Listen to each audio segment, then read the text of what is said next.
ఉంది అంటే స్వామి సేవల్లో మాత్రమే ఐఏఎస్ అధికారుల దగ్గర నుంచి ఐపీఎస్ అధికారుల దగ్గర నుంచి వాళ్ళందరూ కూడా దాంట్లో ఉన్నారు. సేమ్ అదే పని మిగతా కింద అధికారులందరూ కూడా వాళ్ళ కింద తాబేదారులాగా పనిచేయడం, అసలు పనులన్నీ మానేశారు.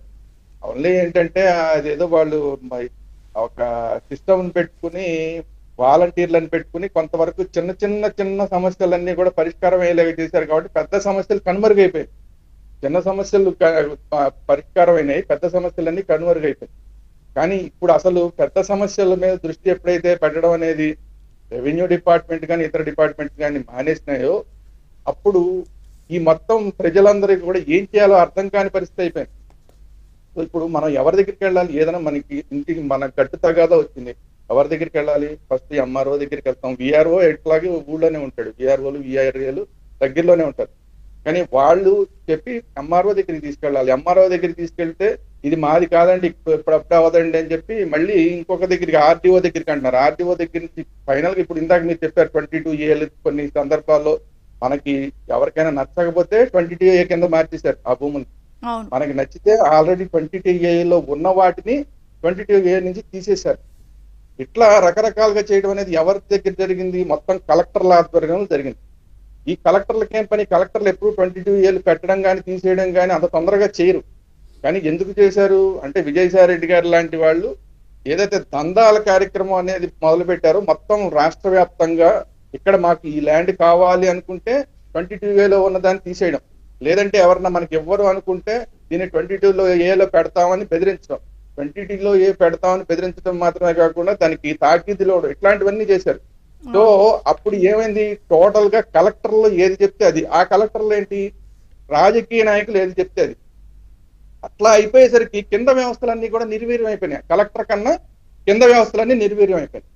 ఇదంతా మన పని కాదులే, ఏదో కలెక్టర్ గారు చూసుకుంటారులే, అక్కడి నుంచి ఏదో జరుగుతుందిలే అనేది వచ్చేసి. సో అందువల్ల మామూలు ఏదో సంతకాలు పెట్టడానికి తప్ప ఆర్డీఓలు ఎంఆర్ఓలు కూడా పప్పెట్స్ లాగా తయారైపోయారు.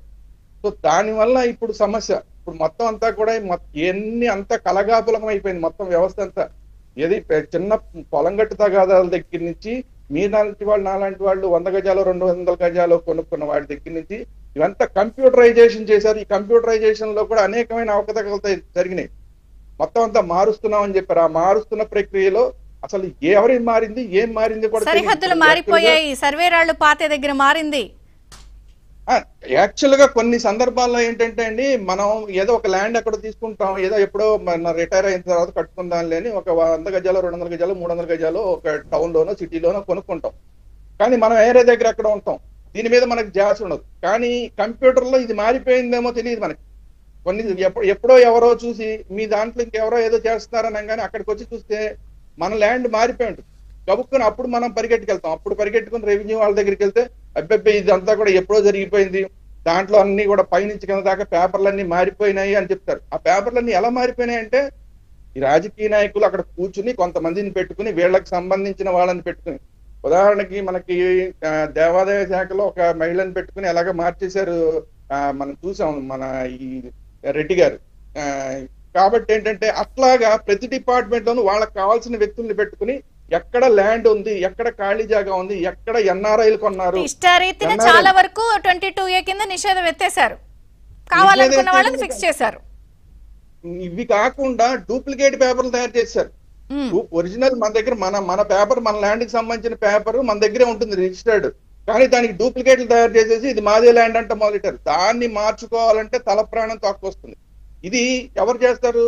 ఇది మీరు కోర్టులో చూసుకోండి అనే పరిస్థితికి వచ్చారు ఇప్పుడు.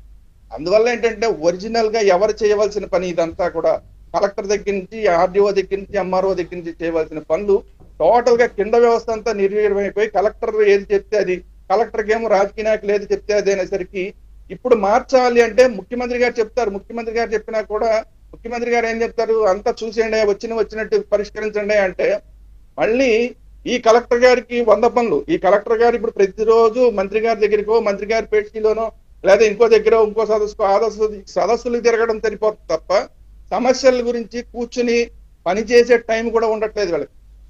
ఇవన్నీ కూడా ఎక్కువ సదస్సులు కూడా ఎక్కువైపోయినాయి. ఇప్పుడు ఆ సదస్సులు వీటిని పేషీల చుట్టూతా వీళ్ళు తిరగడం సరిపోతుంది తప్ప వీళ్ళు ఒరిజినల్ గా చేయాల్సిన పనులకి కలెక్టర్ ఆఫీస్ లో కూర్చునే టైమే తగ్గిపోతుంది. సో కలెక్టర్ గారు కలెక్టర్ ఆఫీస్ లో కూర్చునే టైం పెరిగితే ఆ టైంలో ఆయన ఆర్డీఓల్ని ఎంఆర్ఓల్ని పిలిచి ఆయన గనక అంతా రేపు మొత్తం ఏం జరుగుతుంది అని చూడగలిగితే అప్పుడు ఇవన్నీ కూడా పరిష్కారం అవుతాయి. సో పైన వ్యవస్థని మనం చేసేయండి అంటే అవదు, కింద నుంచి జరగాలి. విఆర్ఓ విఆర్ఏ నేను అందుకే అన్నాను, నేను ఆర్ఐలు విఆర్ఓలు ఆర్డీఓలు కలెక్టర్ సెక్రటరీ ప్రిన్సిపల్ సెక్రటరీ, ఇది పెద్ద లైన్.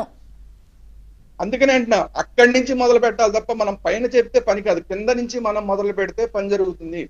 ఇంకొకటి ఏంటంటే ఇప్పుడు ముఖ్యంగా ఇప్పుడు మనకి ఇంతకు ముందు టెక్నాలజీకి ఇప్పుడు టెక్నాలజీకి చాలా మారిపోయింది. అందులో చంద్రబాబు నాయుడు గారు టెక్నాలజీని అందుపుచ్చుకోవడం నెంబర్ 1 కాబట్టి ఏ టెక్నాలజీని కనుక ఉపయోగించుకుని అసలు వాట్ ఎక్కడ ఏం జరుగుతోంది అనేది అందరికి ఎవరికి ఇప్పుడు నేను ఆల్రెడీ ఒక రిజిస్ట్రేషన్ చేసుకున్నా అండి, మళ్ళీ నేను సంతకం చేయకుండా అది ఎట్లా మారిపోతుంది? అట్లా మారకుండా ఉండే లాంటి వ్యవస్థను చేయాలి. చేయకపోతే ఎవడో వస్తాడు, ఇవాళ ఈ ప్రభుత్వం రేపు ఇంకో ప్రభుత్వం ఉంది, లేదంటే ఈ ప్రభుత్వంలో కొంతమంది రాజకీయ నాయకులు స్వాధీన రాజకీయ నాయకులు ఉండొచ్చు, వాళ్ళు కూడా పేపర్లు మార్చేసి ఇలాంటి ఇన్ఫ్లుయెన్స్లు పని చేయకుండా ఒక స్థిరమైన వ్యవస్థ వన్స్ మనం చేసాము, మనకి రిజిస్ట్రేషన్ అయింది అంటే మళ్ళీ మనం వచ్చి మనం చెబితేనే తప్ప, మన సంతకం ఉంటేనే తప్ప దాని రిజిస్ట్రేషన్